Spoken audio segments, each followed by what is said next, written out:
जय हिंद। आप सबका स्वागत है आपके अपने YouTube channel Rahul Dan institute में। दोस्तों आज के इस वीडियो में जो हम लोग बात करने वाले हैं वो है बायोलॉजी को स्टार्ट कहां से करें। कई सारे स्टूडेंट जो है बायोलॉजी को पढ़ना तो शुरू कर देता है लेकिन उनको बेसिक नॉलेज पता नहीं होता है। तो दोस्तों इस वीडियो में जो है हम लोग बेसिक नॉलेज के बारे में, बायोलॉजी के बारे में पढ़ने वाले हैं। तो क्या है, सबसे पहले हम लोग जानेंगे बायोलॉजी होता क्या है, यानी कि बायोलॉजी का मतलब क्या होता है।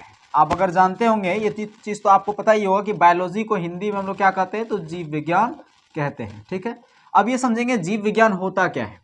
तो जीव विज्ञान जो है, बायोलॉजी जो है एक विज्ञान की वह शाखा है। क्या लिखते हैं, विज्ञान की वह शाखा, विज्ञान की वह शाखा जिसमें, विज्ञान की वह शाखा जिसमें सजीवों का अध्ययन किया जाता है, जिसमें सजीवों का अध्ययन किया जाता है उसे हम लोग क्या कहते हैं, तो उसे जीव विज्ञान कहते हैं। ठीक है, क्या बोल दिए भाई, तो विज्ञान की वह शाखा जिसमें सजीवों का अध्ययन किया जाता है उसे हम लोग जीव विज्ञान कहते हैं। ठीक है, ये चीज तो आपने कवर कर लिया कि भाई जीव विज्ञान होता क्या है, यानी सजीवों का जिसमें अध्ययन किया जाता है। अब देखिए सजीव क्या होता है, जैसे अभी मनुष्य क्या है, एक सजीव है।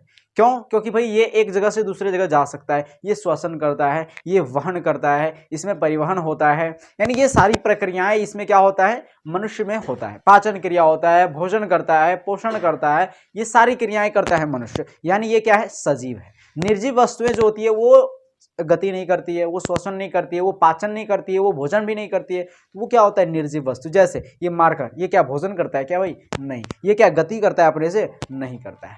तो सजीव का मतलब समझ गए, यानी जिसमें सजीवों का अध्ययन किया जाता है उसी को हम लोग जीव विज्ञान कहते हैं। ठीक है, अब अगर जनक की बात करें, जीव विज्ञान का जनक, जीव विज्ञान का जनक की बात करें तो अरस्तु है। कौन है भाई, जीव विज्ञान का जनक अरस्तु। लेकिन लेकिन जब जीव विज्ञान के शब्द की जनक की बात आ जाए, क्या बोल रहे हैं आपको, जीव विज्ञान के शब्द, जीव विज्ञान के शब्द का जनक, विज्ञान के शब्द का जनक, शब्द का जनक कौन हो गया, तो जीव विज्ञान के शब्द को किसने दिया था, यानी जीव विज्ञान का शब्द जो है वो किसने दिया था, तो लैमार्क बाबू साहब ने दिया था। किसने भाई, तो लैमार्क ने, लैमार्क और एक और वैज्ञानिक था, लैमार्क ने दिया था, लैमार्क, और एक था ट्रेवीरेनस। क्या बोल रहा है आपको, ट्रेवीरेनस, ट्रेवीरेनस,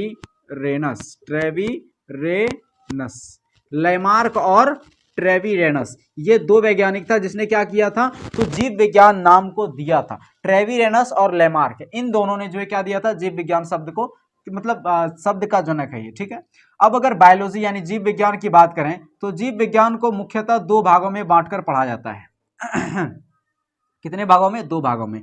एक है आपका वनस्पति विज्ञान, क्यों, क्योंकि वनस्पति भी तो सजीव है, आपका पेड़ पौधा भी क्या है, सजीव है। एक है वनस्पति विज्ञान और एक है आपका तो जंतु विज्ञान। क्या है, जंतु विज्ञान, या फिर इसको प्राणी विज्ञान भी बोल सकते हैं, आप बातें की है। तो वनस्पति विज्ञान किसे कहेंगे, विज्ञान की जीव विज्ञान की वह शाखा जिसमें पेड़ पौधों का, जिसमें पेड़ पौधों का अध्ययन किया जाता है, जिसमें पेड़ पौधों का अध्ययन किया जाता है।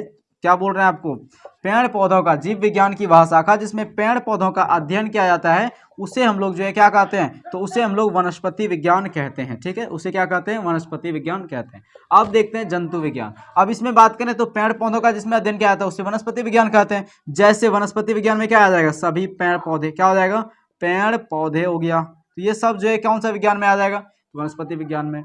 जंतु विज्ञान में क्या आ जाएगा भाई, तो जंतु विज्ञान में वैसा विज्ञान या फिर जीव विज्ञान की वह शाखा जिसमें, जीव विज्ञान की वह शाखा जिसमें जंतु या फिर बोल सकते हैं जानवर, जानवर इसमें आ जाएगा, जंतु में जानवर आ जाएगा, मनुष्य आ जाएगा, ये सारे प्राणी, वैसा विज्ञान वैसा जीव विज्ञान की वह शाखा, क्या बोल रहे हैं, जीव विज्ञान की वह शाखा जिसमें जानवर, मनुष्य या फिर जंतु का अध्ययन किया जाता है। क्या बोल रहे हैं, जंतु का अध्ययन किया जाता है, जंतु का अध्ययन किया जाता है उसे हम लोग जंतु विज्ञान कहते हैं। अब देखिए जीव विज्ञान की जो दो शाखाएं हैं, यानी वनस्पति विज्ञान और जंतु विज्ञान, तो वनस्पति विज्ञान का खोज हेर किसने किया था, यानी इनका जनक कौन है, साफ साफ भाषा में कहें तो इनका जनक कौन है, तो इसका जनक जो है थियोफ्रेस्टस को माना जाता है।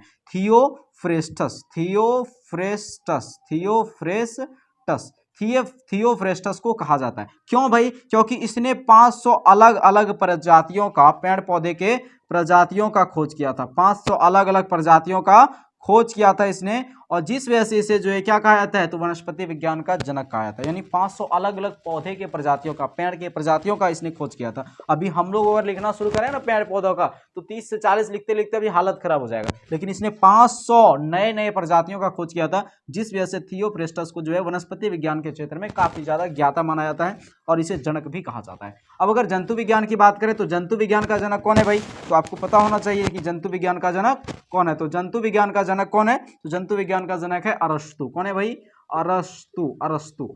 अब ये अरस्तु, अब अगर बात करें जंतु विज्ञान का जनक भी अरस्तु और पूरे जीव विज्ञान का भी जनक अरस्तु, ऐसा क्यों, तो ध्यान से समझिए। अरस्तु ने क्या किया है, जंतु विज्ञान के क्षेत्र में काफी ज्यादा रिसर्चेस किया है और इसके बारे में बहुत ज्यादा जानकारी प्राप्त किया है। अब कहेंगे भाई इसमें और इसमें ज्यादा कठिन कौन है, तो आप कहेंगे कि भाई कठिन तो यही होना चाहिए। क्यों, क्योंकि वनस्पति विज्ञान का अगर आप देखें, वनस्पति पेड़ पौधा से संबंधित जो डॉक्टर होता है वो एक ही होता है, मतलब समझ रहे हैं ना। यानी पेड़ पौधा में कोई बीमारी आता है उसका एक ही डॉक्टर रहता है, लेकिन जंतु विज्ञान यानी गाय के लिए जो है, जो पशु होता है उनके लिए एक अलग डॉक्टर रहता है, मनुष्य के लिए एक अलग डॉक्टर रहता है।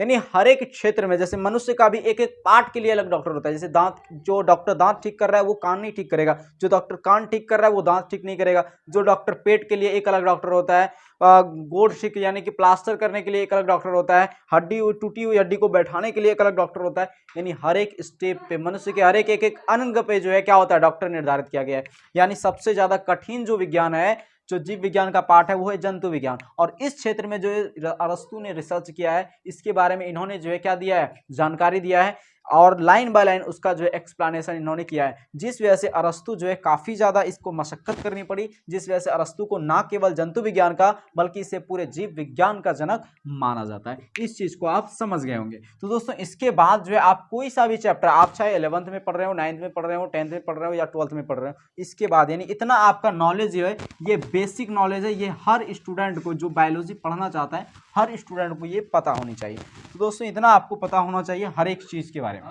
तो इसका आप एक स्क्रीनशॉट ले सकते हैं, उसके बाद आप जो है चैप्टर की शुरुआत कर सकते हैं। दोस्तों मिलते हैं अगले वीडियो में, तब तक के लिए जय हिंद जय भारत।